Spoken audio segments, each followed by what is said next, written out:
Kenobi episode 4. Um, I think it's yet again another absolute banger. Oh, yeah. I think this episode was slightly shorter. Yeah, it was. I managed to watch it on my lunch break. Which I know some fans, in quotation marks, have complained about a shorter episode, which I just don't get. But I thought it was a great episode. I thought they've progressed things in a really good way. I love that we're now starting to see Kenobi's getting his powers back more. Like he's slowly reconnecting. Like you can see his progression of reconnecting with the Force and getting stronger again. Yeah. What else? Oh, I love the way that more towards the end, or like right at the end, I love the way that Vader just fucking walked in and just was so ready just a drop of a hat to just end. Is it Reva? Yeah, I know they're a really cool character that I'm glad isn't dead. It would have been so cool to not even get any kind of interaction. He just walks in, picks her up, snaps an X, and throws her to the side. That would have been such a badass way to end the episode, and you just go, "Oh shit, we've been like genuinely scared of this character for 3 episodes," and Vader just went, "Fuck this bitch, you done." Yeah, I think I liked that they. I get what they did story wise. I did find it a little bit like you only held that drone briefly. How the hell did you get a tracker on it so quick? But do you know what else people have noticed? go on. They think that fixes another plot hole from the original trilogy. So when they save Leia at the end of A New Hope, she says to them, "They let us go." And obviously they had a tracker on them, which led to Hoth eventually. And everyone's like, the reason she knows that is because when she was a kid, they got let go and there was a tracker. So like she knows how the Empire works. Okay. Okay. That. Oh, like I liked it anyway. I thought it worked fine. No, like whether it fixes plot holes or ties together nicely is irrelevant. It's a really good episode. I do agree that Reeve managed to do that pretty fucking quickly, but also like when a character's off screen for any length of time, you've got to kind of give a bit of leeway for what's happened. But yeah, it was really. I also really liked the when they got like saved and that one pilot died, and they were back on the aircraft, and then Obi-Wan's like, looks like you're soldiers now, kind of like that nod to you're more than just like helping people. You're now turning into a rebellion.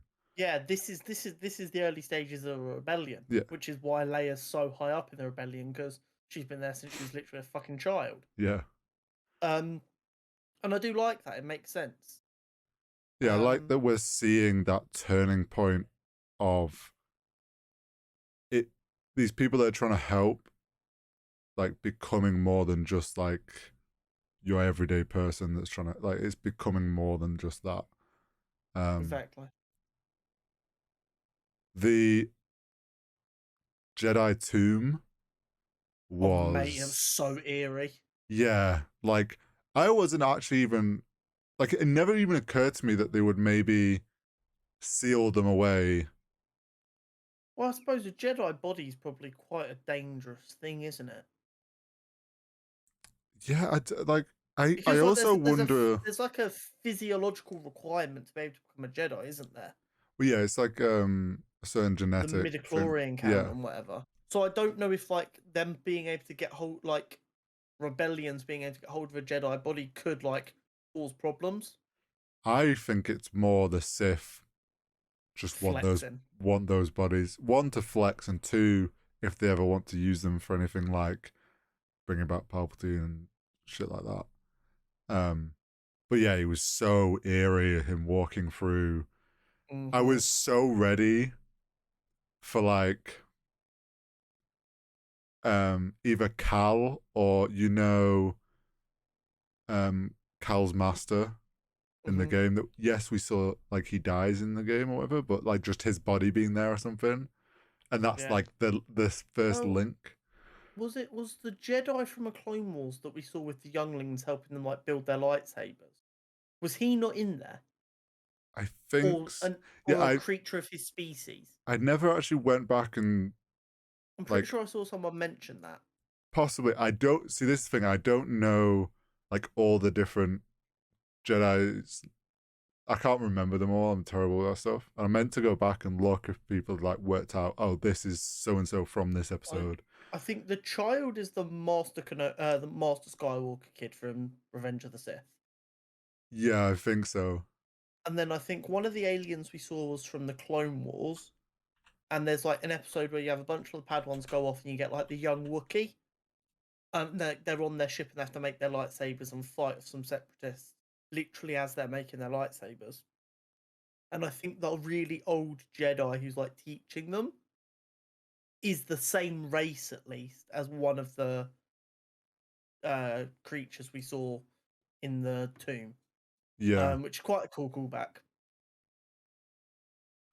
Apparently, that like old alien guy looking one is the one from the Clone Wars, who is the one that has the lightsaber in his walking stick.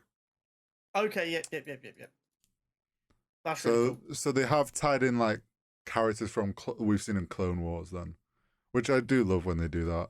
Yeah, I mean, yes, Clone Wars is animated. It still takes place in the timeline. These people do exist in live action. So it's nice to see it when it's done properly.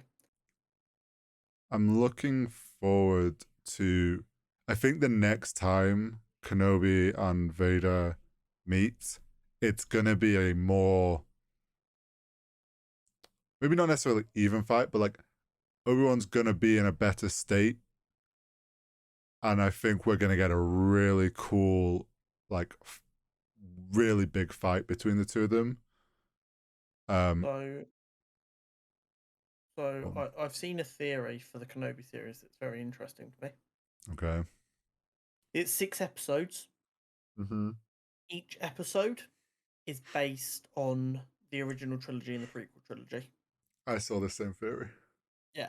So episode 1, we see Luke pretending to drive a pod racer like Anakin did, and Leia using like a dummy like Padme did.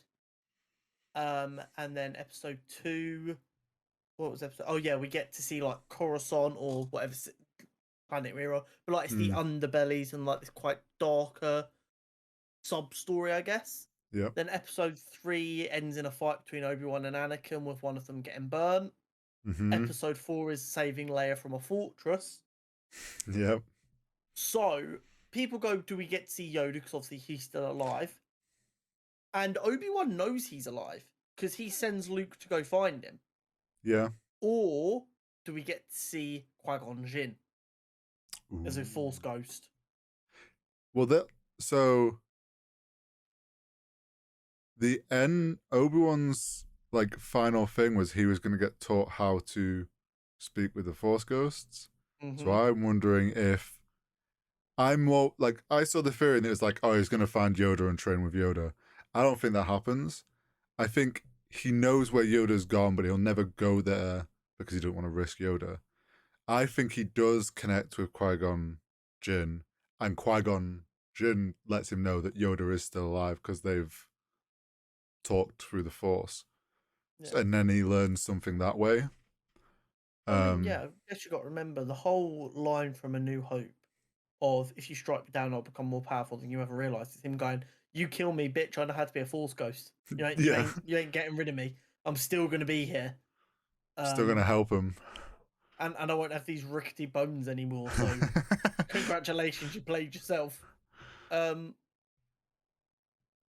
But no, it's very, very interesting to see how it's going to play. I would, although this theory kind of means we can have a rough idea of what kind of themes we're going to see in the last 2 episodes, it would also be very nice if this theory does end up being true, because a little microcosm of the Star Wars that we love so much would be quite cool. Mm-hmm.